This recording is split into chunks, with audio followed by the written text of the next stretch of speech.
Hello, this is Storybooks channel. New videos are posted every day. Subscribe and click the bell. Sam walked sluggishly home. He already knew that he was going to be punished by his father. The boy was angry not so much at his father William, who would punish him, but at his sister Nancy, who had told his father everything. And the thing is, Sam's dad fixed the old tape recorder, and he was very proud of it. William kept his rarity in his shed, which he used as a workshop. The man forbade the children to enter the building in his absence. However, as they say, forbidden fruit is sweet, and Sam and Nancy. And when Dad was fishing, secretly went into the workshop. The boy was more interested in hooks for swimming trunks, but Nancy wanted to listen to the tape recorder. She asked her brother to help her turn it on. Sam complied with the request. A song came on, but after a few minutes the sound became disgusting. Nancy, 9 years old, capriciously said to her brother Sam. Sam had already picked up his fishing gear and wanted to run to his friend Ben's house sooner to go to the lake. But his sister wouldn't let him go and begged him to help fix the tape recorder. Sam realized that he could not get rid of Nancy just like that and suggested to her that you can fix the tape recorder yourself. And after this phrase, the boy explained what parts should be greased in the tape recorder. Nancy, hearing her brother's words, agreed, nodded, and clapped her hands joyfully. Sam looked at his sister with a smirk and added, just be careful not to overdo it with the oil. And don't stay here too long, so that your father doesn't catch you here, or you'll be full of mushrooms. Well, I'm out of here. Ben's already raising me. And after that, the 14-year-old boy jumped out of the barn and ran to his friend's house. Sam hoped that his sister would be out before his father got there, but the opposite happened. The guy and Ben had already been sitting at the lake for about 2 hours when he saw Nancy walking towards them. Sam immediately suspected something wrong and shouted to her, "What's wrong? Is your father waiting for you at home?" "Why?" asked the teenager tensely. "He came in earlier than usual today and found me in the barn. I was just turning on the tape recorder. Dad got angry and asked me if you were here. And I said yes, you could have kept me here. Why did he come home so early? I didn't ask him that." And now Sam was walking home, realizing what he was about to get from his father. Only the teenager entered the courtyard, followed by his sister, as William raised his eyebrows at the sea of questions about who allowed him to enter the workshop in his absence. Sam quietly replied that no one had. And then the father asked a completely unexpected question to the teenager. "How did you advise your sister to fix the tape recorder?" The boy looked perplexed at his father and told William listen to his son, and then threateningly said that advice should be given wisely. And as it turned out, Nancy lubricated the tape recorder, but only with butter. Sam glanced glumly at her sister. She saw her brother's angry look and said tearfully, "But you didn't tell me what kind of oil to use." "My father explained to me later that in these cases they use machine oil." After this incident, William gave the boy a few slaps and forbade the party for 3 days. Nancy, on the other hand, received no punishment.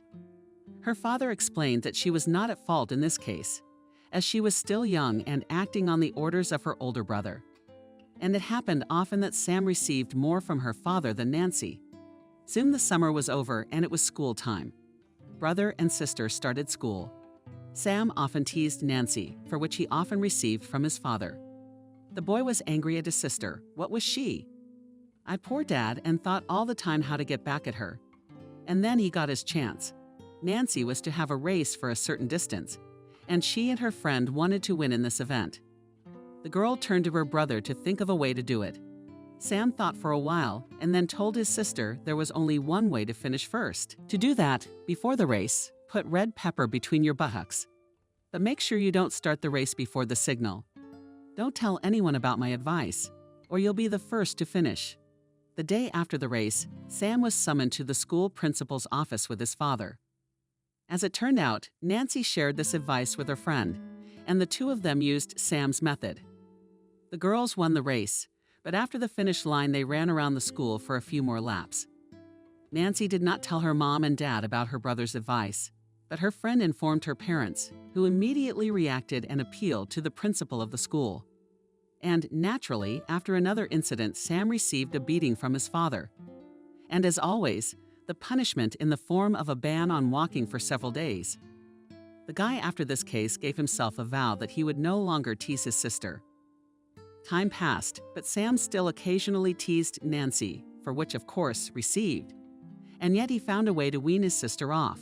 My poor father, when the teenager once again teased Nancy. And she complained to Dad that the guy early in the morning before school to blow his nose in the school uniform of his sister. Sam immediately informed the girl that he would do so every time Nancy wanted to inform her father about his pranks. And Nancy just tolerated all of her older brother's antics after that. Sam teased his sister until he turned 16. And as soon as the teenager celebrated his birthday, it was as if he was replaced. The guy began to carefully monitor his appearance. This was noticed even by his father, who casually said to his son, "You just as if you want to become the first guy in the village. You must have fallen in love that you are always hanging around the mirror." Sam only wanted to answer his father, but then Nancy appeared, who heard his father's words and reacted immediately. The girl said in a sarcastic tone, "Sam wants to show off to the new teacher who told him that he is growing up handsome." The years flew by imperceptibly, and soon Sam graduated from school. The young man already knew very well that he had a handsome appearance, as he had been told about it many times by his mother's acquaintances, as well as by girls from the village. Sam's friend, when he heard compliments in his friend's direction, wrinkled his nose in displeasure and said, "You're lucky you have good looks. You can finish any king.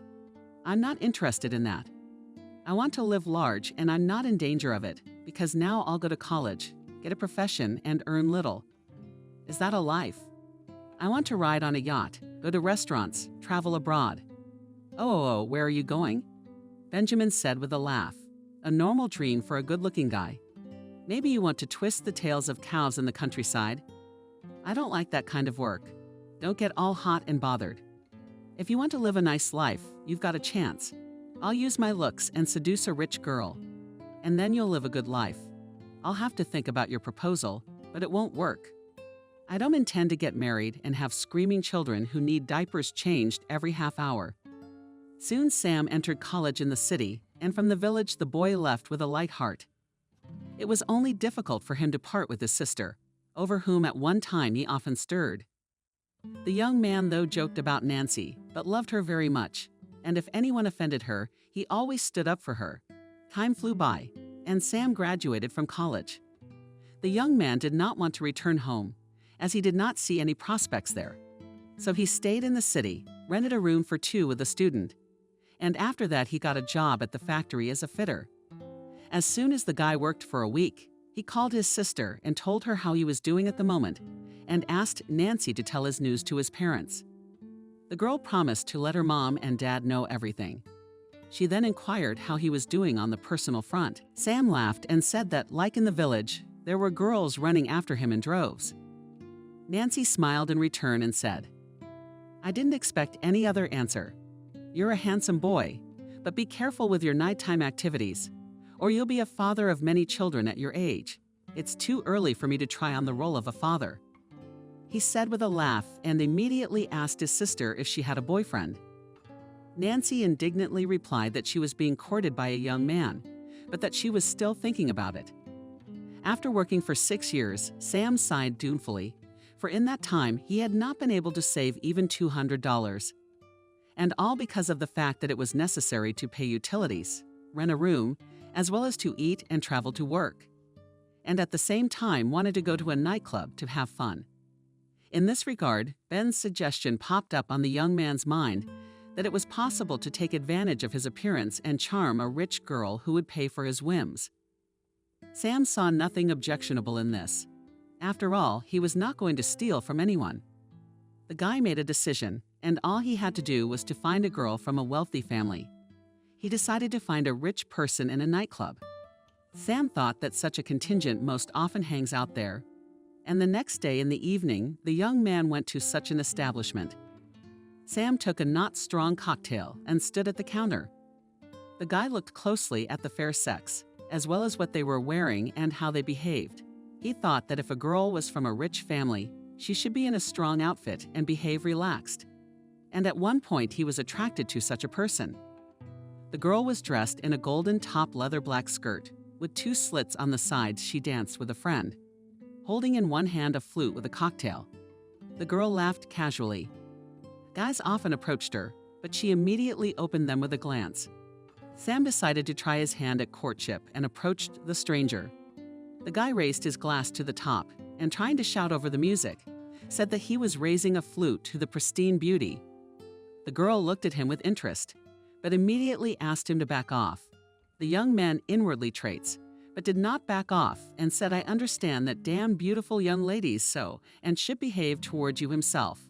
And if for a moment to imagine that I am not from this contingent and give me a chance to interchange with you a couple of phrases, I'm interested. Besides, you're cute too. What do you want to get me a drink? Actually, I'm used to being served by the ladies. But in this case, let's make an exception. Let's go to the bar and choose. Are you a ladies' man?" The stranger said with surprise. Sam realized that he had said something stupid. He quickly realized that it was necessary to save the situation. Therefore, the first thing that came to mind said to the interlocutor, "Why so rude? I just have a high demand from the fair sex. Sometimes I'd even have to fight back. Now I see you are Naburietsia Price." With a laugh said the girl, and then added, "How cocky are you? Come on, let's go to the bar." Soon the couple stood near the bar and sipped a cocktail. They chatted casually. Sam learned that the girl's name is Lily. She's 19 years old, studying at university. Her father is a big official and her mom is an entrepreneur. The young man, having learned the details of the internal, was jubilant that he made the right choice when he approached the girl. Then the couple danced and, already for 0 o'clock, left the night establishment. The young people went outside and the girl headed for a foreign car. The guy remained standing in place. Lily turned around and asked why he was frozen like a statue. Sam said he was uncomfortable with the girl driving the car by herself. Lily laughed and said, "Do you know how to drive? Then get in the driver's seat and I will show you where to go."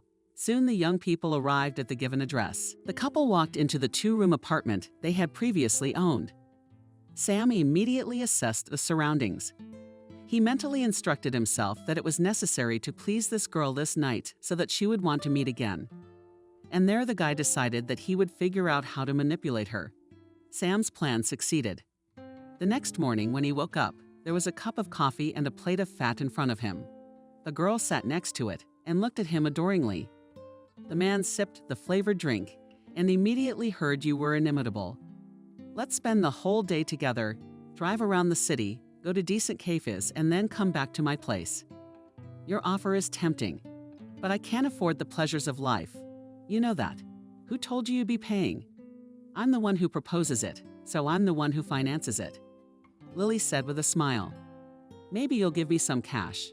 It's a bit awkward having a girl pay for you, isn't it? I like the way you think. We'll go to an ATM. I'll withdraw the money, and you'll pay for all the services yourself."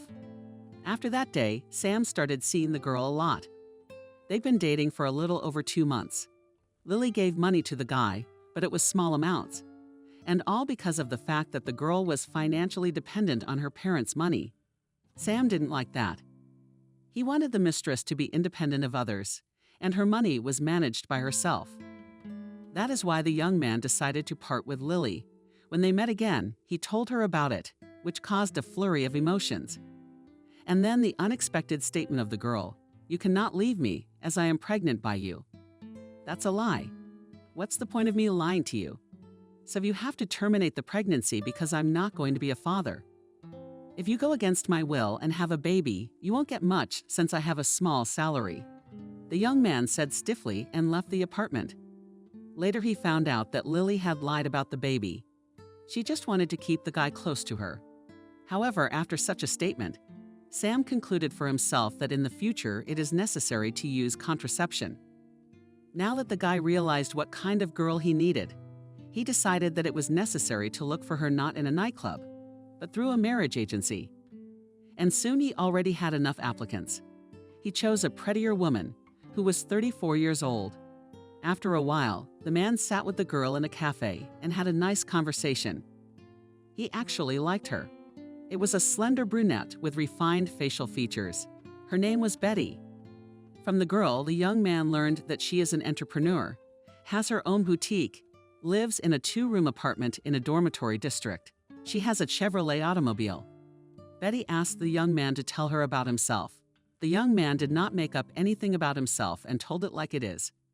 His biography, the woman after his story looked at him thoughtfully, and then said, "And why are you so handsome? And do not get acquainted with peers. With them is not interesting. I am more attracted to women who are wise and like to talk to them. There's something to talk about and it's nice to enjoy. What about you? I see you're a frank young man. Well, let's try to meet you. Maybe we can make the perfect family." The couple started dating. Betty was good with Sam. He could turn an ordinary day into a holiday. With his noble character, the man also enjoyed socializing with the woman, and he often teased her like he used to tease his sister. Betty took no offense at Sam for this, until a certain point. It was when the couple was already dating. For the 3rd month, Betty was at work, as the downstairs neighbor called and said that she was being flooded from her apartment. The woman immediately closed her store and hurried home, calling the plumber in advance to come. Betty entered the apartment and hurried to the bathroom, but there was no water running. She went to the kitchen, but it was dry there too. The woman shrugged her shoulders perplexedly and wanted to go to her neighbor to find out why she had deceived her. But then Sam came out of the room to her and said, "See how great I've made your day off. I should call and tell her you're flooding the neighbor. How are you already here? Do you realize what you're doing? I called the plumber, and now I'm gonna have to pay for a false alarm. I got ripped out of work on a Sunday when it's busiest, which means at this time I'll lose the opportunity to sell something and therefore no income. I don't understand how a neighbor could go along with your scam and call me and collect it. What's there to understand?" With a smile said the guy and continued, "Money makes everything. I paid my neighbor to make that call. You're laughing.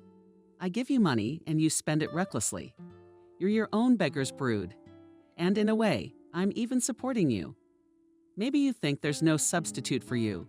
Then you're sorely mistaken. Whoa, you're gonna insult me now. Look, I can leave. Good riddance. You weren't gonna start a family with me anyway."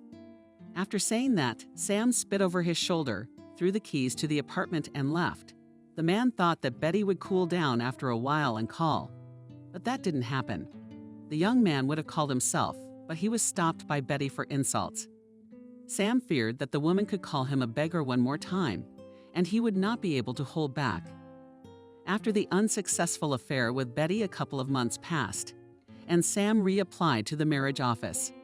But now the guy decided for himself that it is necessary to look for a woman who does not shine beauty, and come up with a legend that she gave a large sum, and after receiving the finances simply evaporate from her life. Sam soon selected a candidate named Emily. He met the woman in a cafe.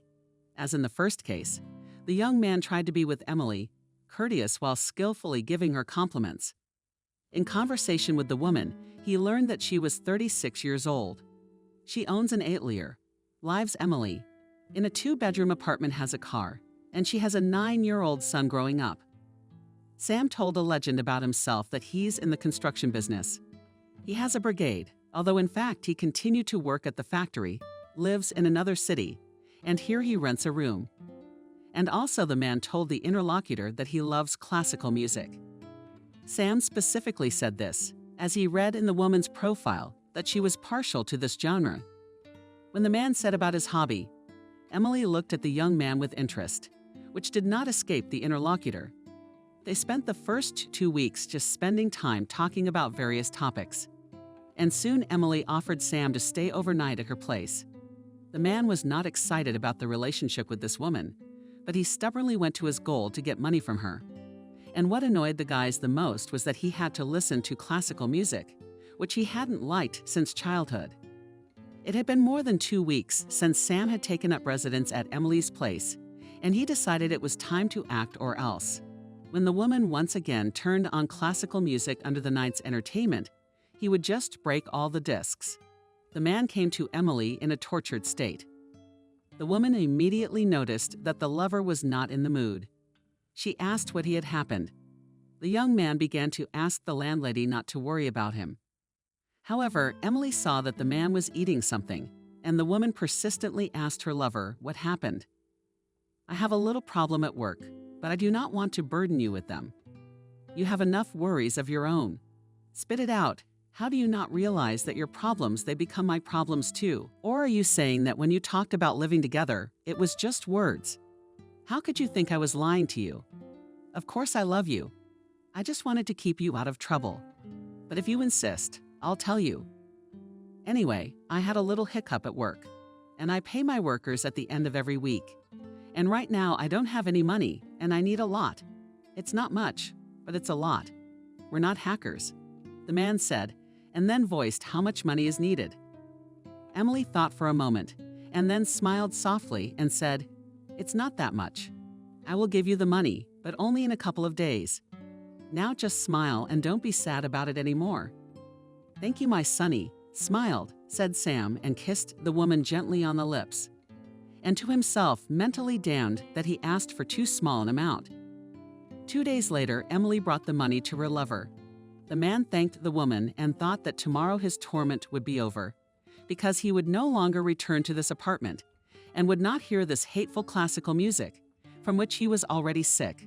Sam said goodbye to Emily the next day as usual.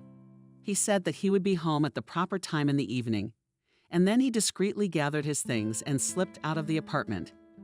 Then he bought a new SM card and vanished from Emily's life forever. In the shower after leaving the woman, the man wished her mentally that she would meet a decent man who would listen to classical music with her. The money he had gotten was enough to live at his pleasure for 3 months. Now the young man thought that it was necessary to save up as much money as possible in order to open his own business in the future. Sam did not yet know exactly what kind of business he wanted to have, but he decided for himself that he would definitely become an entrepreneur. When the money ran out, Sam wanted to go to the same marriage office again. But then he realized that it was not worth it. He didn't even realize why he decided that, and now the man was on his way to another agency. Sam just wanted to stop by the agency. How did his cell phone ring?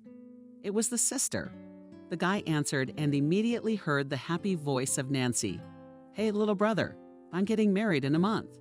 I look forward to your congratulations. Is your beau right to propose?" "That's right. He came yesterday to ask me to marry him. So my sister will soon be wearing a wedding ring on her fingers. And congratulations. I'll be owed a tidy sum by the day of the wedding. And you're still living off women. Why have you stopped doing that? It's not gonna end well. Nancy, I'm fine. Don't worry about me. All right, I'll call you later. They're waiting for me at the office." And after that, the man disconnected the connection. And at the same moment, he thought that he was in time to express his desire to visit the marriage office again. After all, his sister must be given the money. Soon Sam was already sitting in the cafe again and got acquainted with another woman, whose name was Vanessa. The man told about the fact that he worked in a construction company and that he was a vegetarian. Sam also learned about this from the woman's profile after his story. Sam invited the interviewee to inform him about herself. The woman smiled and then looked at him with a rather frank look, as if undressing the man, and told him her biography. She said that she was 35 years old, worked as a storekeeper, and had a store selling cosmetics. She lives in a 2-room apartment, where in addition to her 2 parrots live. The woman also said that she has been married twice, but life didn't work out. Sam noticed the look with which the woman examined him at the meeting and immediately realized that this lady had not been in bed with a man for a long time. This fact pleased Sam, as it meant that the candy bouquet relationship would not last long. When Sam listened to Vanessa, he immediately realized that he had not heard from her whether she had a car, so he asked her about it under a plausible pretext. The woman smiled and said, "I have a car, but I don't drive. The car has been in the garage for about 5 years. The thing is that my second husband and I were in an accident. And ever since then, I've been afraid to drive myself. That's okay. You'll get over it with me, and I think you will. But maybe we'll switch to you so it is more interesting to communicate," said the smart woman and threw a leg over a leg. "As you say, my queen." And on the same day, Vanessa invited Sam to her home. The man found himself at the woman's apartment, exulted that it was so easy to charm this person. In the meantime, Vanessa offered to pass to the young man in the hall and settle down as at home. What Sam did. After a while, entered the living room and the owner of the apartment, who had changed into a short silk robe of azure color. The woman was holding a tray with a bottle of wine, a couple of glasses, and a vase with various fruits. When the man saw all this, he hurried to help Vanessa carry it to the coffee table. The couple then took a seat in the armchair that faced each other. Sam looked at the woman, and once again it hit him. The thought that there would be a lot of money to be made out of this very spectacle, but it was only necessary to act wisely. And with these thoughts, he filled his glasses and made a toast. To our future together. And to himself, he wished himself a speedy and successful completion of the scam. A few days went by when Sam moved in with Vanessa. He had no idea that this woman was so insatiable in bed. It seemed to him that she was squeezing all the juices out of him. The man couldn't say it didn't suit him. He loved it, loved being with Vanessa, but annoying and different. Namely, that he had to physically work hard at his job and then at night fulfill his manly duties without eating any meat. Sam realized that in this way he would soon die. That's why right after the factory he started to go to cafes, where he bought himself a meat calorie dish. Time moved imperceptibly, and his sister's wedding day was approaching. Sam realized that it was time to act further, and he decided to continue in the same spirit as it was last time. The man, as always, came home from work in a dejected state. He tried not to speak much verbally to Vanessa, and naturally, the woman became alarmed and began to question him. Sam at first denied and said that everything was fine, but then he confessed that there was not enough money to pay the workers' wages. The woman recognized the man's amount and said that she had some savings, but it would not be enough to cover the wages. Sam replied that it would be possible to give at least some money to the workers, and then he would make it on his own. The man promised that he would pay back all the money soon. Vanessa withdrew the money and gave it to her lover. Sam thanked the woman and said that he had to go home for a few days, as his mother was ill. Vanessa sympathized with her lover and wished her mother a speedy recovery before leaving. Sam soon left for home, but only not to check up on his mother, as she was short, but to get to his sister's wedding. And here he is already in the registry office and watches Nancy exchanging wedding rings with the groom. And then the guests and relatives give a friendly shout to the newlyweds, bitterly and bitterly. Then everyone goes to the cafe, where the feast begins and the celebration is in full swing. The toastmaster announces that it is necessary to congratulate the young. Guests and relatives begin to put envelopes with money on the tray. When the turn comes to Sam, he rises and says, "I do not know how to say beautiful words in such cases, but I would like you to use the contents of this envelope to go to a resort and have a good vacation." The man then places a rather impressive envelope on the tray and then takes a seat at the table. On the second day of the wedding, the sister discreetly approaches her brother and asks him to step aside with her. She whisperingly asks him if he robbed a bank. The man laughs and replies that he didn't. Nancy embarrassedly says that he gave so much money that he could go to the sea and buy a dishwasher to top it off. Sam hugs his sister and wishes her nothing but happiness in her married life. The next day, the man leaves the village and goes to Vanessa in the city. He brought some goodies from home to treat the woman and let her know that he really went to see his mother. Vanessa is happy to meet her lover and passionately whispers in his ear that she missed him tremendously. It was more than 2 months before Sam started living with Vanessa. The man realized that it was time to act further, but he could not think of a strategy to borrow money from the landlady. But he was helped in this by the woman herself, with an unexpected question: "Dear, how are you doing in the construction company?" "Not bad." "Why do you ask?" "Because you borrowed money from me to pay the workers' salaries. So I thought if you're doing well, I could pay you back. I'm just saying that because you can put the money back in the bank for interest. It makes sense. You're right. I'm such a fool for borrowing money and not paying it back. And you probably think I'm a fraud now because of that, don't you? I didn't think so. Now I feel guilty for asking. Stop saying that. I just think you and I need to expand our business. Maybe I should take out a loan to start a second construction firm. And then you and I can go on our honeymoon to the coast. I have another suggestion. Why pay extra interest when you can sell my car, which is worthless?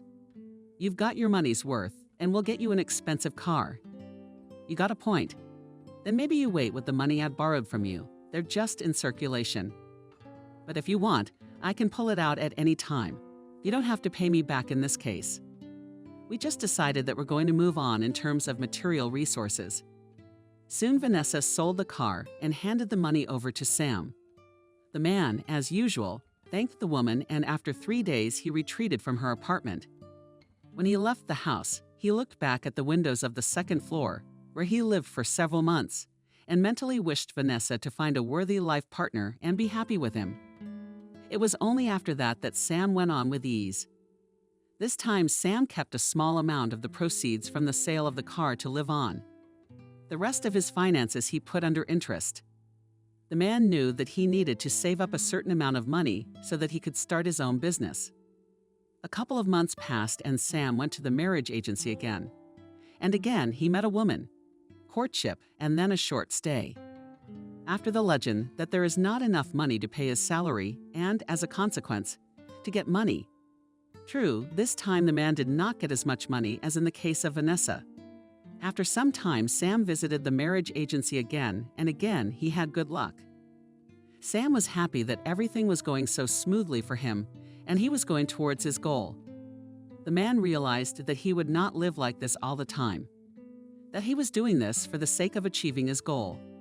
But at the same time, Sam, somewhere in the depths of his soul, dreamed of meeting the one and only one with whom he would like to connect his life and go through all the joys and sorrows with her.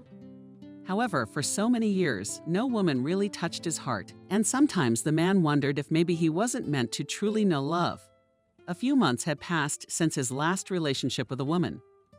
Sam was on his way to his rented room after work when his sister called him. The man happily answered and immediately asked how she was doing. Nancy at the same moment interrupted her brother and created everything is fine. I am even doing wonderfully well. I can congratulate you as you will soon become an uncle. I'm pregnant. Can you believe it? I'm gonna be a mom. That's news. Sam said in a confused voice in response. I knew you'd be happy about it. You're going to be my godfather after a while. So try to find a bride by the time the baby is born so that my baby will have a godmother. After talking to his sister, Sam thought about it.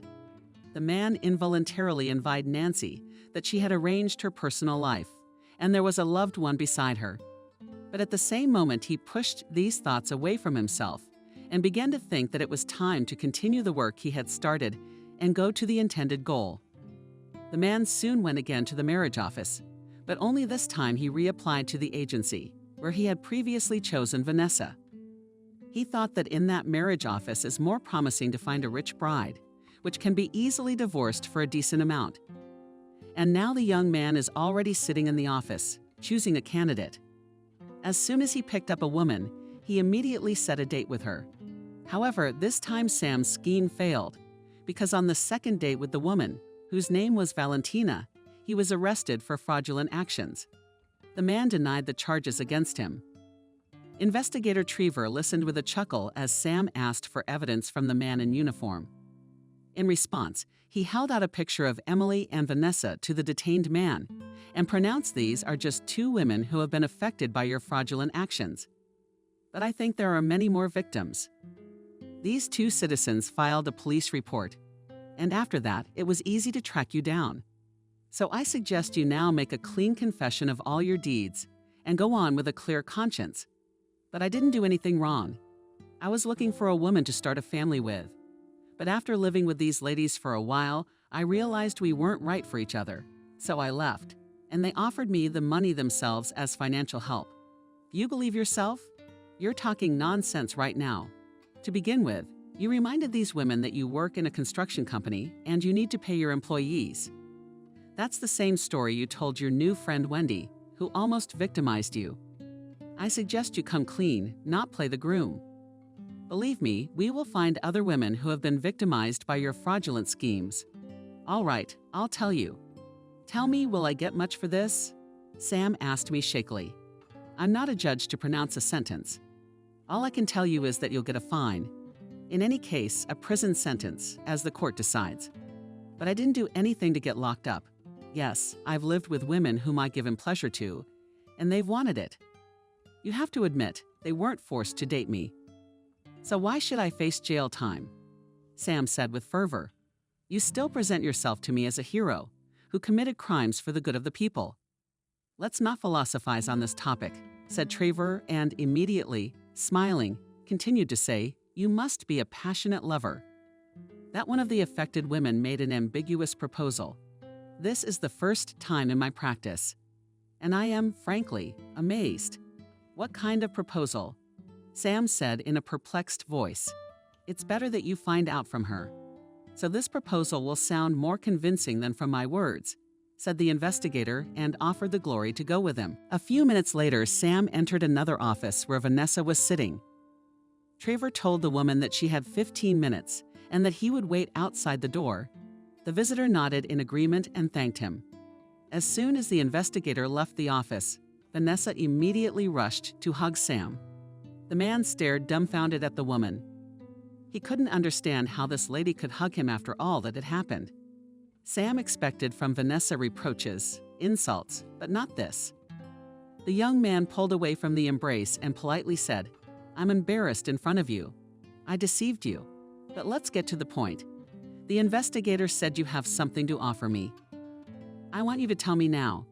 Vanessa looked affectionately at her lover and said that she was ready to withdraw her application if he would fulfill her request. And then the woman said that she wanted Sam to legalize the relationship with her and also to write a receipt that he would live with her forever. She would then take it to a notary together with him. Afterwards, the visitor added that if he agrees, he will probably be given a suspended sentence, and she would help to pay the fine. The man looked at Vanessa in bewilderment, and the latter looked at him with adoration. Sam didn't know what to say. And at that moment, the investigator came into the office. He said that time was up. The woman turned to her lover for an answer, and he categorically and unexpectedly said no way in hell. And after these words, the young man got up and went to the exit. And immediately he heard from Vanessa in reply, but then don't expect any mercy. I'll ask that you get the full measure of it. As soon as Sam and the investigator left the corridor, Trevor turned to the man and asked why he had refused a lucrative offer. Sam turned to the man in uniform and, seeing a smile on his face, asked, Are you kidding me? No, just curious.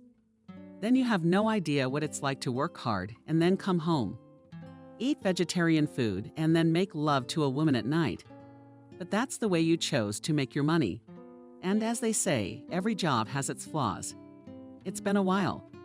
Sam was waiting for his trial in the detention center, and then his sister came to check on him.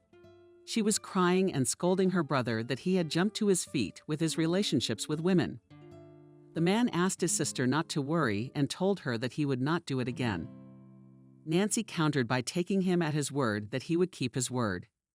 Sam reluctantly promised his sister. He thought he would be given probation for his fraudulent actions. Soon the trial took place. The man's expectations were not met. Sam was sentenced by the judge for his deeds, fined and imprisoned for 1 year and 4 months. The man could not believe that he would have to spend so much time in confinement. Soon Sam was already serving his sentence. He often reflected on his life, analyzed where he had made mistakes, that he ended up behind barbed wire. And also the man dreamed that as soon as he was released, he would start a new life. After all, he promised it to his sister. Time flew by and Sam was released. His sister met him with her husband and baby. Sam, while still in prison, knew that Nancy had given birth to a baby girl who was named Kelly. So as soon as he stepped outside the prison gates, he first hugged his sister and then asked to hold his niece in his arms.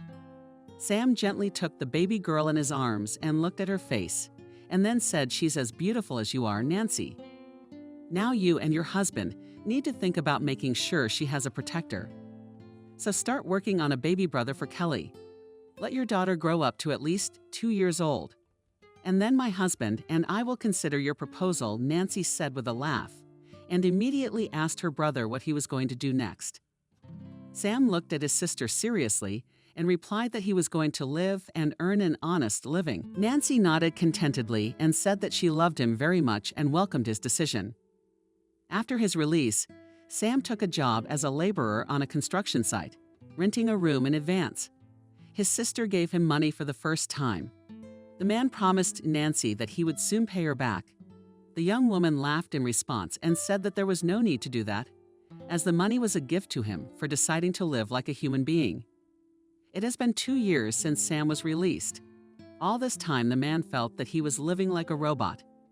He went to work after going straight home, where he cooked a meager dinner, which he consumed alone. And after eating, the man sat down in front of the TV and watched all the programs indiscriminately. Glory was often approached by women who worked at the construction site for this or that help. The man was well aware that they did this for a reason, but in order to capture his attention. However, Sam was indifferent to them, as no representative of the fair sex interested him. And if he met with girls, it was a short-term relationship. And from this circumstance, the man was also not easy on his soul, his outlet. There were only conversations with his sister on the phone. And here in one of the days when Sam came home after work, the cell phone rang. It was his sister calling. He gladly answered, and the first thing he did was to ask how she was doing. The young woman told him about her daughter and also about her parents. Then she added that she had news for him. Sam was intrigued, asked if the news was good. "You asked me once about your friend." "Well, he's in the village to visit his parents. He came by and asked how you were doing. Now your friend has become a rich man, and grandfather drives a foreign car so much. I wanted to give him your phone number, but then I thought, what if you don't want me to?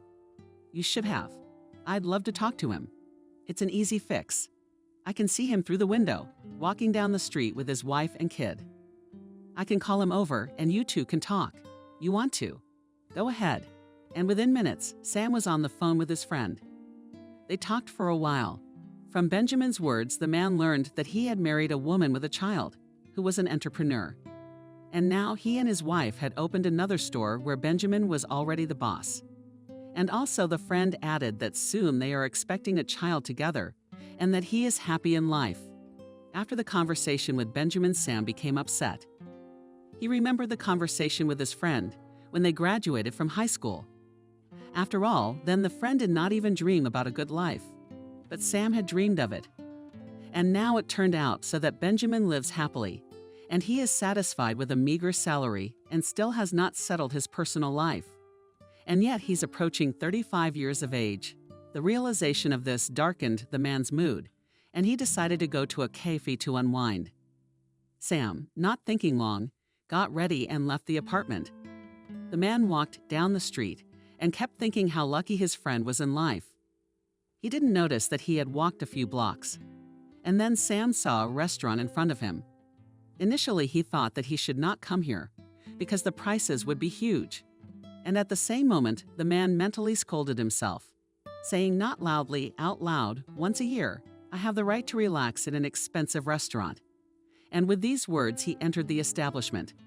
The man ate dinner, and then, when the waiter came up with the bill, he was suddenly horrified when he saw the amount. Sam could hardly suppress a sigh of disappointment. He took out his wallet and counted out the required amount. And as soon as he left the restaurant, he regretted that he had entered this place at all. Sam came home in a disgusted mood. He still had a residue from the conversation with his friend. The man couldn't understand why Ben, who looked unattractive, had managed to settle down so well in life. But he himself, with his charming looks, can't find a well-off girl to love. And Sam was also nervous that today he had given a lot of money in a restaurant, and all because he wanted to feel like a rich man. Time slowly moved on and another year flew by unnoticed. Sam took a vacation and went to the village to visit his relatives. As soon as the man entered the house, he saw his mother crying. Sam frowned and asked what happened. The old woman said Kelly had fallen ill. She was admitted to the regional hospital. The doctors say she has something serious and will soon need an operation, which is better done in big cities. Nancy can't find a place to be. She roars like a beluga, day and night. Why didn't she call me and tell me about this? I thought you knew everything. Crying, the mother said. Where is Nancy now? She should be back from the hospital, the old woman said mournfully and cried again. The son hugged his mother and asked her not to worry, saying that he would think of a way to help his sister. Sam, after talking to his mother, went out into the yard.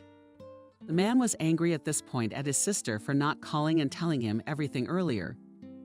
Sam was anxiously awaiting Nancy's return so that he could talk to her about his niece's illness. It was a little over half an hour later when the man saw his sister approaching the gate. Sam hurried over to Nancy and first asked the young woman why she had hidden about Kelly's illness. Nancy looked at her brother and immediately flooded with tears. Sam put his arms around his sister. His anger at the girl had already passed at that very moment. The man realized that if he himself was so worried about his niece, what state of mind was the mother in now, thinking about her child? Sam asked his sister to sit down on the bench and tell him everything. Nancy complied with her brother's request and consistently informed him about Kelly's illness. As soon as the man knew all the details, he hugged his sister and told her that they still had time to get money for the child's surgery. Nancy looked sadly at her brother and said, "My mother-in-law has given a small amount, and so have our parents. But these finances are like a drop in the ocean. My spouse tried to take a loan from the bank, but he was approved a small amount, not what he asked for. We are now waiting for the time to take this loan. Closer to the time the doctors will say the exact time as our little one will need surgeries. Well, that's good. A little bit of everything, and we'll raise the capital. But I will ask one thing of you, that you don't do this again. You've never hidden the fact that you're in trouble from your own brother. Do you understand me?" "Yes, thank you for your support," Nancy said quietly. All evening, Sam, after talking to his sister, sat in thoughtfulness. The man absent-mindedly answered his father's or mother's questions. He wondered where he could get money. Sam realized that if he took a loan from the bank, he would not be approved for a large sum either. He also realized that it was unrealistic to borrow such a large amount of money. And then he remembered the struggle. Sam immediately went to his sister to get the number of his friend from her. Nancy looked at her brother with surprise and said, "Ben is your buddy, not mine. And I don't have his number. Go to his parents and get his phone number there. Do you want to ask him for money? It doesn't matter. Thanks for the tip," the man said and quickly left the house. Soon Sam went to the parents of a friend, where he learned the number of the buddy, and without wasting time, the man immediately called Ben. Sam, in a nutshell, outlined the situation to the interlocutor and immediately asked to lend him a decent amount of money. When Benjamin heard how much he wanted, his friend even whistled and said, "Do you realize how much you are asking for? I can't lend you that much, as my wife, and I have all the money in circulation. And to be honest, even if I had finances, I wouldn't give you such a sum, because you wouldn't have anything to pay back later. Nancy tells me you're struggling to make ends meet. You're a friend, but don't take offense to what I said." "Ben's not a friend, you're more after what you said. Friends don't do that. I'm even bitter that I turned to you. Go on living and enjoying life. I'll never bother you again. And I hope I will never see you again," he said, and immediately disconnected the connection. The man felt an unpleasant residue from his conversation with Benjamin. He forced himself not to think about this conversation, and his thoughts were directed to where he could get money. Sam went to his parents' house. His sister came up to him and asked if he had called a friend. The brother responded by lying that he hadn't gotten through. The man did not want to discuss with Nancy at the moment the conversation about Benjamin and his rejection. Sam walked to the kitchen, sat down at the table, and thought about it. He realized that money would not come into his pocket on its own, but finances were necessary. The man realized that he could get the money only in the way he used to do. That is, by seducing a woman and getting her to pay him a large sum of money. Sam remembered that he had given his sister his word not to engage in this business anymore. But now there was no other way out. And at the same moment, the man thought of another option how he could get a tidy sum of money and keep his promise to Nancy. Sam decided that he would seduce a rich woman and marry her, and thus in the future he would not be in the dock for a swindle and would always have money. The man rubbed his hands together with joy that he had found such a good option. He immediately decided that he would look for a future bride in the capital. Sam believed that there are more opportunities to find there and faster wealthy women. The next day, the man notified the household that he was leaving. He told his sister that he would definitely get her money within 2 months. Nancy looked at her brother suspiciously and asked him if he was thinking of scamming women for money again. Sam gently kissed his sister on the cheek and replied that he had no intention of doing so. Soon the man arrived in New York. He rented a room and then wondered where exactly to meet a rich suitor. Initially, Sam wanted to go to a dingy office, but something stopped him from that. And at the same moment, the man's stomach sounded strongly. He immediately felt incredibly hungry. On the man's mind came the decision that first it is necessary to eat, and already on a full stomach to act. Next, Sam did not delay the planned action and soon left the rented room and went outside. The man decided that today he would definitely visit a restaurant. Perhaps there he would get acquainted with a woman. And here Sam already sat at the table and dictated the order to the waiter in uniform. As soon as the man dictated the dishes, he began to look around the restaurant. Sam noted with admiration that everything here is decorated exquisitely and without unnecessary decorations, as is usually done in cheap cafes. A few minutes passed and the waiter brought part of the order, saying that the hot dishes would be ready a little later. Sam nodded in agreement and prepared to start tasting the exquisite appetizer. But then his attention was attracted by a lush lady who sat at the table opposite. The stranger was looking sadly out the window while mixing a straw in her glass. She was a full woman of about 50 years of age who was dressed in a coffee-colored pantsuit. Sam looked at the stranger and the woman, as if sensing the gaze, turned to the man and looked at him questioningly. Sam involuntarily caught himself thinking that this woman was quite unhappy and obviously lonely. And he also realized that this lady was not poor. This conclusion appeared to him intuitively. And Sam got up from the table and approached her, and then politely said, "I see you are bored. Maybe I could keep you company. If you don't mind, I don't know what to tell you. On the one hand, you're a man with a strong-willed face, but no wedding ring, which suggests certain thoughts. On the other hand, I'm really bored. I'm curious to know the first side of your definition that brings you to mind. I'll answer. You're an interesting man to pay attention to a bun pulling up a cocktail. You're more likely to be interested in being with a hottie who has legs growing out of her ears and to be half my age. You're an interesting person. I'll be honest. It's not your looks that attracted me to you, it's your demeanor.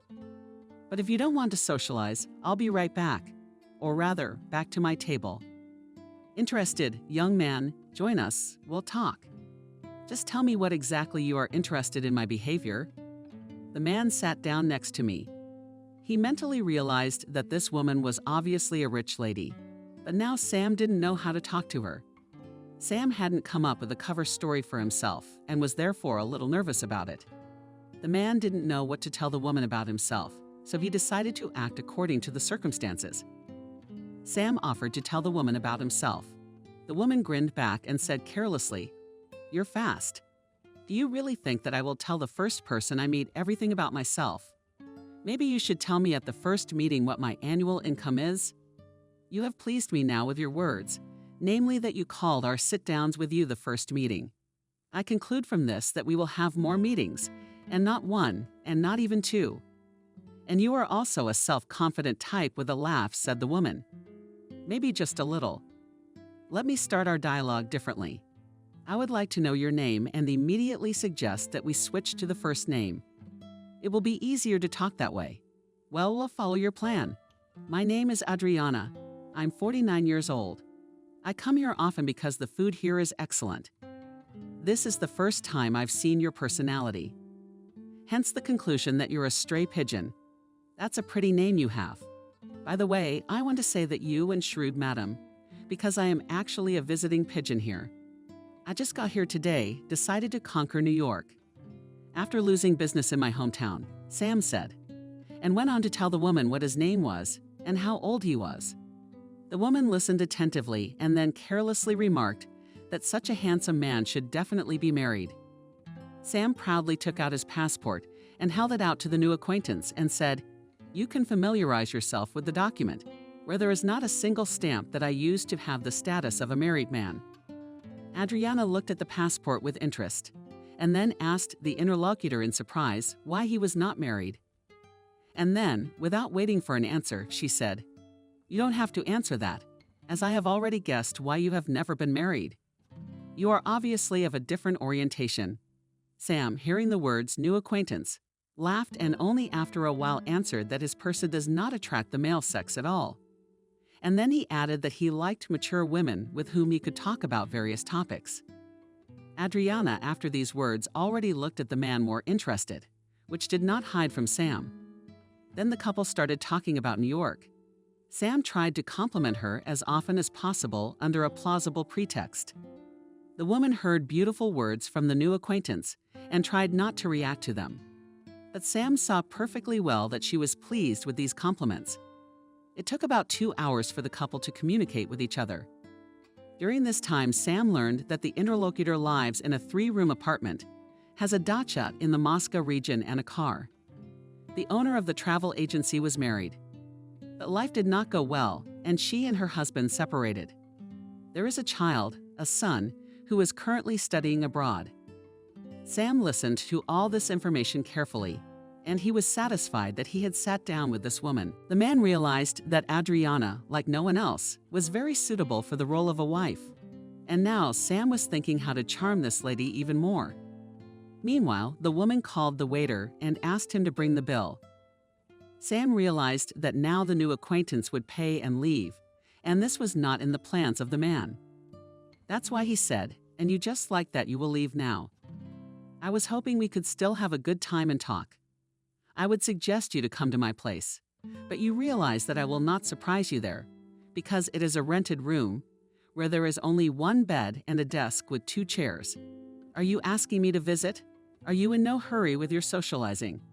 I thought we were modern people, and you obviously liked me. Why deny yourself the pleasure if we both don't want to part? I can't argue with you. Okay, let's go to my place, but we'll get some champagne on the way." Soon the couple left the restaurant, and the woman hailed a cab. Sam was surprised to ask why she did not drive her own car. Adriana said with a smile that if she goes to a restaurant for dinner, she allows herself not to drink a strong cocktail.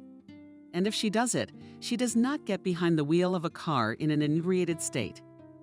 Sam listened to the interlocutor and said, "And you are not only a beautiful woman, but also wise. You will be lucky to have a man who can capture your heart. Today you have showered me with compliments from head to toe. That's how you should be complimented.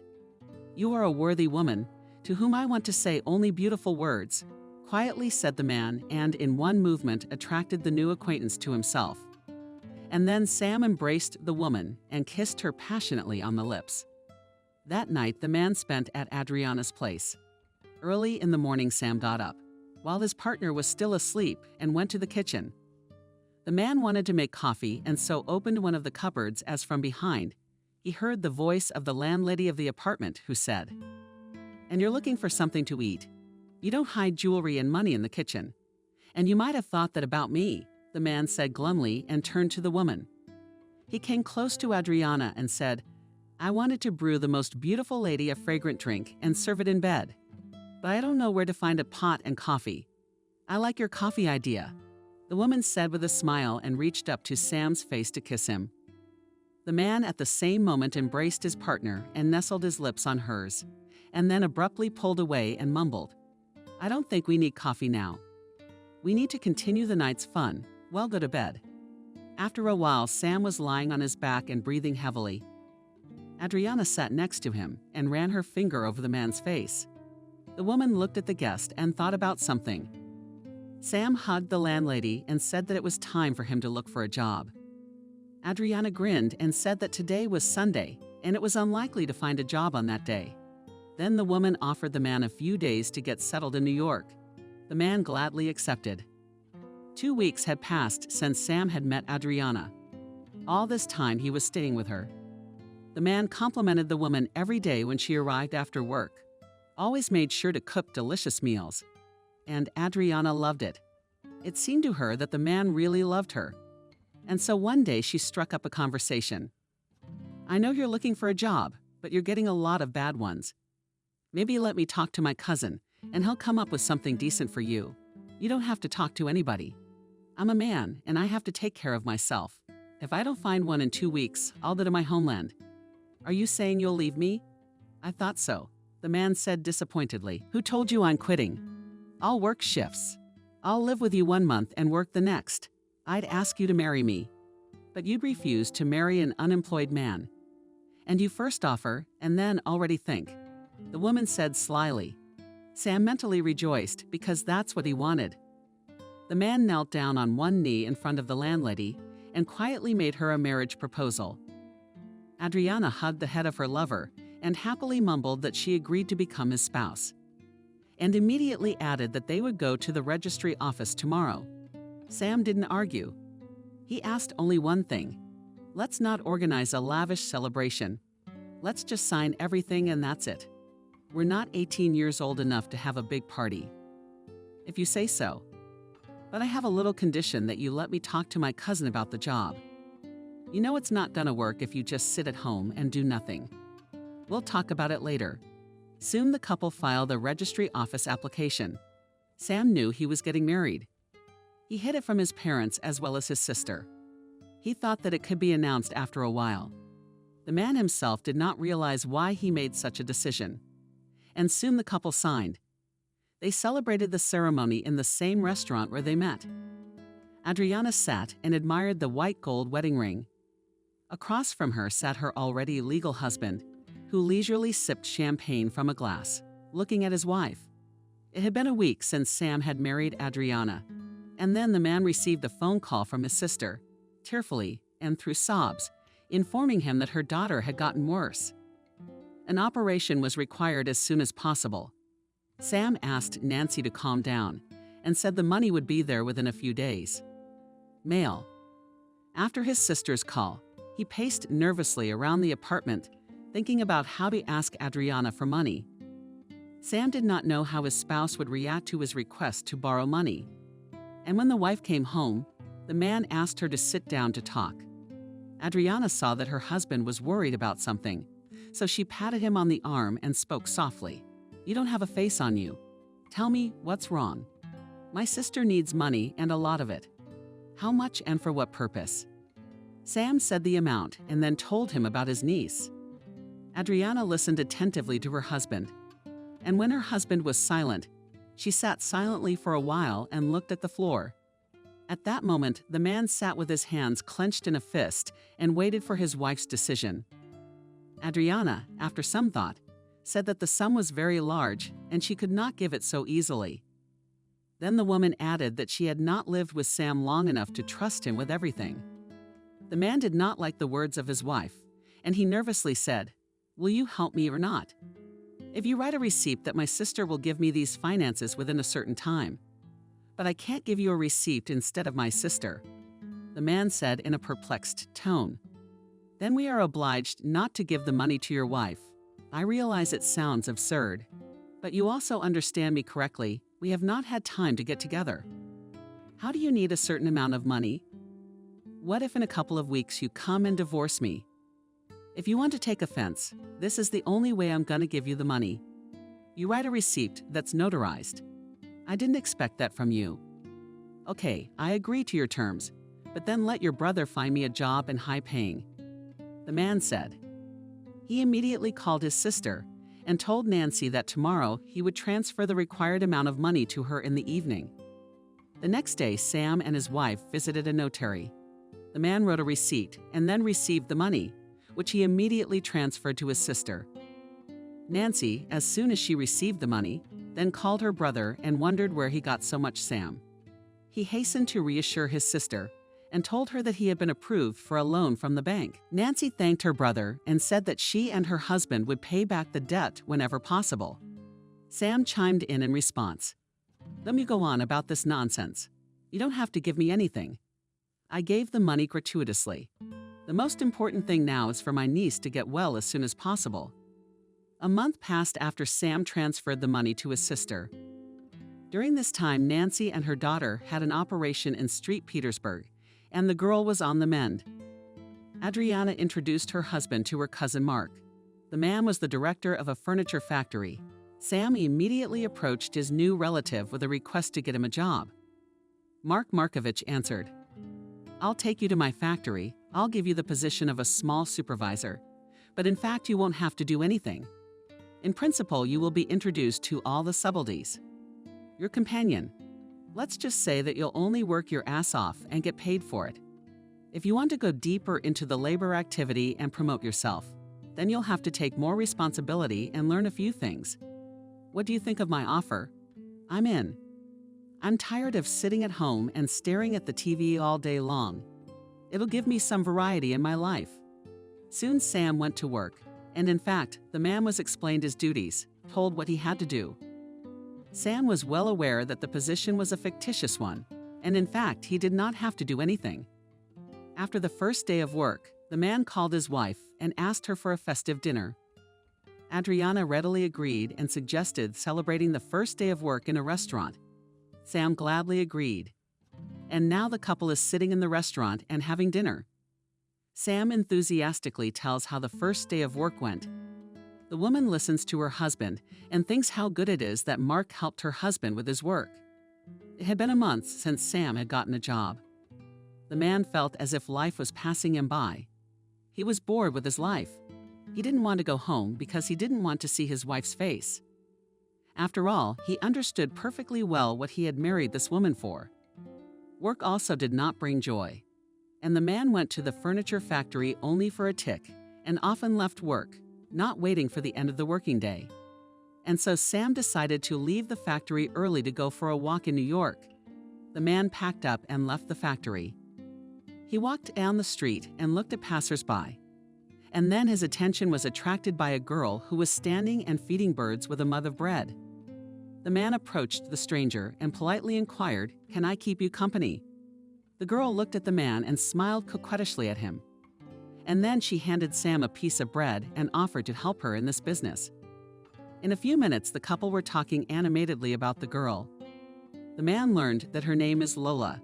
She is 24 years old and works as a nurse in a hospital. She lives with her mom in a 2-room apartment. After the couple ran out of bread, the man suggested that the girl go to a cafe and continue the conversation. Lola did not refuse, and soon they were already sitting in the institution and drinking coffee. The man looked at the interlocutor and imagined how with her he could have fun in bed. The girl, as if reading his thoughts, said, "Probably anticipating that very soon you and I will make love." "How did you guess that?" Sam said, perplexed. "Yes, I could tell from the look in your eyes. You're undressing me with your gaze in the cafe. So I want you so much, if you understood everything from my look. Then offer me a place and let's go. Why waste precious time if our desires coincide?" The man laughed and then asked the girl to wait for him, and he quickly left the cafe. Sam hurried to the kiosk where they sold the press. He bought a newspaper. He found an ad for an apartment for rent and quickly called it. The man agreed with the landlady on his cell phone and then returned to Lola. And soon the couple was already at the rented apartment, where they made love.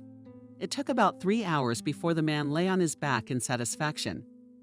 He felt good with this girl, who did not ask unnecessary questions. At this moment, he imagined that very soon he would have to get dressed and return home to his hated wife. And at the same moment, the phone rang. It was his wife, who capriciously mumbled, "Where the hell are you? The working day is long over, and you are not home yet? Don't worry, darling, I just decided to take a walk today. I'm going home to warm up dinner." After these words, the man turned to Lola and asked the girl if she liked everything. The young woman replied with a nod and immediately asked if they would meet again. Sam kissed his partner with a passionate kiss on the lips and replied that they would definitely see each other more than once. And then the man asked Lola to dictate his phone number. The girl complied with Sam's request, and after that the couple parted. Soon the man came home, where a disgruntled Adriana was waiting for him. The woman, not hiding her bad mood, asked Sam next time he wanted to go for a walk to put her on notice. The man shrugged in response and only asked, "I will be fed in this house." After meeting Lola a few days passed, Sam again wanted to meet the girl. He called her, made an appointment, and as before, the couple again rented a one-room apartment where they had fun. And then the man, as always, promised the girl that this meeting would not be the last. And after that, he gave the young woman a gold chain, which he had bought especially for her. A month flew by as Sam secretly met with Lola. He enjoyed seeing this girl. He enjoyed giving the young woman inexpensive gifts, which she gladly accepted. Sometimes Sam even wondered whether he would be able to start a family with Lola. However, he did not ask the girl a direct question, and so Sam wanted to see Lola again. The man, as always, called the young woman and scheduled a date at a rented apartment. Sam had left work on his lunch break that day. He wanted to spend as much time as possible with the girl today. Before the date, the man stopped by the store and bought Lola expensive perfume. And already soon Sam was in the nude in bed with a young woman. Suddenly the phone rang. The man, without looking, pressed the answer button, and hearing the greeting of his wife, quickly replied, "I'm not comfortable talking, I'm in a meeting. I'll call you back later." And only the man wanted to disconnect the cell phone as he heard the angry speech of his wife. "At the meeting, you say? Isn't that brunette you're reading the report now?" Rose eyes. "I'm calling you via video link. Okay, honey, we're gonna have a short conversation. And not over the phone, but in person. I'll meet you at home immediately." The man looked at the screen of the phone perplexed. He was cursing himself for not looking at the cell phone when he turned it on. In the meantime, Lola got up and started to get dressed. Sam was now looking at the girl, who was almost dressed. The man called out to the young woman and suggested that they stay a little longer to talk. Lola glanced at her partner. She sat down next to him, asking him, "What do you want to tell me? You understand everything perfectly well. The wife is now obviously going to ask for a divorce. And I want to ask you if you want to marry me." "No, I was just seeing you for fun. I don't plan on getting married.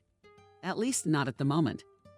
"Do you mean to say that you have no feelings for me, and you are writing from a girl's answer?" the interlocutor said, surprised.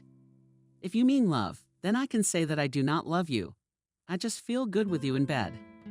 I like it when you give gifts, and that's all that keeps us together. In that case, it was the last time we'd see each other. I thought you loved me. Okay, go on, go, and I won't detain you any longer." As soon as the girl left the apartment, the man put his hands around his head and thought. He understood perfectly well that now a rather unpleasant conversation was waiting for him at home. Sam felt that he was in prostration. On the one hand, he was glad that everything had happened this way.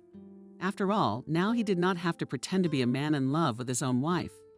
But on the other hand, now meant that going to restaurants, trips to the racetrack, as well as visiting theaters, all this stops. The man sighed sorrowfully. After these reflections, he quickly gathered himself and then hurried home, where his angry spouse was waiting for him. And as soon as Sam entered the apartment, he saw that in the hallway there was a bag, and next to it a small package. The man passed into the living room, where the spouse was sitting in an armchair. The woman gestured to the second chair. Sam sat down and looked at his spouse, and the woman coldly said, "You are an excellent lover. Nothing can be said here, but that's your value. You do not need to explain popularly that after your treason, I'm not going to live with you. And I didn't find myself in a dumpster to be treated like that, and especially you, who's a real pauper. I'll file for divorce. You don't have to worry about that, do you? You'll have the state tax deducted from your paycheck, although you can't expect to get a paycheck. I hope you haven't forgotten that I have a receipt in which you agree to pay me the money. From now on, you are no longer my husband, but only a man who owes me money. And one more thing. You no longer work for my cousin. He'll fire you for cause. That's a little favor from me to you. Now you're free to go on your way, rolling around in bed." The man stood up.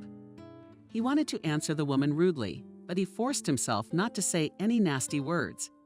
Sam looked at the landlady and then put his hand in his jacket pocket and wanted to go to the exit. But then his palm fumbled for a small box. The man took out the object and was surprised to notice that it was perfume, which he intended to give and forgot. Sam turned to his wife and handed her the box and said, "It's been a long time since I gave you a gift. Let this perfume be a parting gift from me. I beg you, do not hold a grudge against me. I wish you in the future to meet a worthy man who will love you with all his heart and never hurt. Don't worry about the money. If I owe you, I will give it to you. I will warn you right away that perhaps the next payment can be a little delayed, because I will still have to find a job. After all, you said yourself that I'm not working for Mark anymore. Now I'm leaving and I wish you happiness." Sam picked up his bag and left the apartment, never to come back here again. He walked for a while and then turned into a public garden, where he sat down on a bench and thought about what he should do next. Sam did not want to stay in New York, as he realized that it was a really expensive city. The man pondered for a while as his sister called him. Sam picked up the phone and greeted Nancy, and she quickly spoke to Sam. "Come to the village at once. Mom had a heart attack. She has been taken to the district hospital. How is she doing? What do the doctors say? We won't know until tomorrow." "What kind of day is this?" "Only trouble," the man said glumly, and immediately added that he was going to the train station to buy a ticket for the nearest flight. The man only wanted to disconnect the connection when Nancy spoke again. "What happened there?" "What kind of trouble?" "I'm fine." Without thinking, I said, and after these words, I immediately disconnected the connection. Sam now realized that as soon as he appeared at home, his sister would not give up on him until she knew the whole truth. A day later, Sam was already in the village. He learned from Nancy that his mother was better and could be visited. The man went to see his mother. The very next day after his arrival, Sam bought some fruit and soon went to the hospital. He came to the post where a small girl was sitting and writing something in a journal. The man walked to get her attention, and then he heard from the nurse. "You don't want to spread infection around here. If there's anything you want to ask me, I'm listening. And I'm not used to talking to a man who's busy doing something else. Why don't you at least look at me? Man, what do you want?" "Talk fast, because I have a lot of things to do," the girl said and looked at the visitor point blank. Sam looked at the nurse and immediately mentally thought it is necessary to be born so scary. But aloud, the man said that he wanted to visit his mother, and he needed to know the room number. The girl, having heard Sam's surname, immediately told him in which ward the elderly woman was lying. The visitor thanked the medic and went further down the corridor. Sam stayed with his mother for about an hour and then left the ward. The man was walking towards the exit when the same nurse he had seen at the post came out to meet him. Sam thought again how unlucky this girl was with her looks, and then he noticed that she was limping on her right leg. The man mentally and thought that such things happen in life. Not only that this girl was born, not pretty, but also the Lord awarded her with a limp. Soon Sam came to the village. His sister immediately came to him and began to ask about the trouble he had in New York. The man refused for a long time, but Nancy was adamant and demanded to tell her everything. Sam couldn't stand it and said in his heart, "You are a pain in the ass, my sister, as only your husband tolerates you. If my niece will go to you in character, then definitely can communicate with you will be only on the phone and only 10 minutes. Don't leave. Tell me what happened. After all, know that I will not leave until I know the truth." Sam sighed sorrowfully and told his sister about his marriage and where he got the money for Kelly's surgery. The man also informed her of his infidelity. Nancy listened to all this news with her eyes wide open. And as soon as her brother fell silent, she slammed her fist into his chest and spoke angrily. "You married this Adriana just to get money out of her. How could you do that? In fact, you promised me that you wouldn't get your finances that way. How could you even keep this from me? Stop raging. It's all in the past. I'm gonna live here with you guys now. I don't know if we're all living together though. Of course we will. When you get a job, we'll all work together to pay off that debt to your ex-wife. All that matters now is that Mom gets better." "You're right about that, Nancy." Sam's mom was in the hospital for 10 days. The man visited the old woman every other day and often met a nurse who was still limping. When Sam saw the girl, he always saw her as an angry nurse. The man himself did not understand why he thought so about her. And before the mother was discharged, he asked her a question. "There's a nurse who works here who has a limp. I think she's angry because it's written all over her face. You shouldn't say she's mean. She's a kind soul. She will find for each patient affectionate words, and no stranger to help nurse to change diapers, seriously ill people. And also when she has a night shift, and she reads books to us. I didn't expect you to praise her so much. After the man's mother was discharged, Sam went to the city and got a job at a factory in a specialty. He decided that he would live his life as he could and no longer looked for rich women.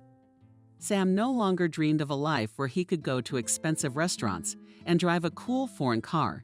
2 months passed as the man worked at the factory, and one day he was returning home to his rented apartment. After a day of labor, as he noticed a girl who was limping, she took a couple of steps and suddenly fell on the path, which was covered with ice. And at the same moment, 2 guys laughed nearby, and one of them said not only that it was scary, and how the earth bears such persons. Sam was well aware that this phrase was heard by the girl. The man immediately jumped up to the guys and asked them to apologize to the girl. The young men wanted to answer the glory rudely at first, but seeing his angry look, quietly said that they apologize. And after these words, the boys hurried away. Meanwhile, Sam gave his hand to the girl and asked her softly, "Are you not mistaken?" "No, but you shouldn't have stood up for you like that. I'm used to such words long ago." And then the girl looked at her savior and said in surprise, "I know you visited your mother in the hospital. I wonder if you memorize all the visitors as you do me. If I'm not mistaken, your name is Helen." "No mistake. Not all the visitors. It's just that you look like a subject." "Well, I won't keep you. I should get home. Why are you running away from me so fast? Let me walk you out so you don't run into guys like that. You gotta be kidding me. Thanks for your help, but you don't have to walk me home. I'd just like to talk to you, but I can see you're being belligerent toward me. All because you think I'm cute. What's the resonance? But it turns out being beautiful isn't always a good thing in life. So what are we gonna talk about?" "I'll find things to talk about," the man said happily. He didn't know, but he really wanted to talk to this girl. The couple walked down the street for a while and talked peacefully. Sam mostly told about his childhood, how he used to joke about his sister. Helen listened to him. I laughed heartily. Soon the young people approached the house, and the girl announced that they were there. The man sighed disappointedly and immediately offered the new acquaintance another walk. However, the girl refused, saying that she had more important things to do. Sam once again sighed disappointedly and said, "Well, at least give me your phone number to call you and invite you for a walk. I have a free day, will be on Thursday. We'll call in the morning and talk about it." And soon the girl left, and the man still stood for some time and thought a new acquaintance. Sam was at this time ready to do anything, only if Helen would be with him a little longer. The man glanced at the house and then turned and went to his room. A few days passed, and it was Thursday. Sam dialed Helen's number on his lunch hour and greeted the girl and then asked her if she would be willing to go out with him today. The girl said yes and told him where to come over and what time. Sam walked to the date, visibly nervous. The man came to the meeting as much as half an hour before the appointed time. He stood and moved from foot to foot, looking for Helen. And soon Sam saw the limping girl. He hurried to meet her, and as soon as he was near her, he took out a small bouquet of flowers from his pocket and handed it to Helen. The girl embarrassedly said, "We'll freeze them now. It's not the month of May. I suggest that we go to the cafe and warm ourselves, and we will not let the flowers die. It's a waste of money. I don't think you're a millionaire's son to spend money left and right. Let's go to my place. Grandma will enjoy the company of a handsome man. That's the thing. But let's stop by the store so I can at least buy a cake, because it's uncomfortable to go empty-handed. You'll be holding flowers, so present them to my grandmother. But I gave you the bouquet." "Again an inconsistency, it comes out," said Sam embarrassedly. The girl laughed in response and said that if they continued to argue, she would change her mind about taking the man to her house. After these words of Alina, the interlocutor raised his hands above his head and said that he was giving up. The couple soon continued on their way. Sam asked the interlocutor to tell about herself.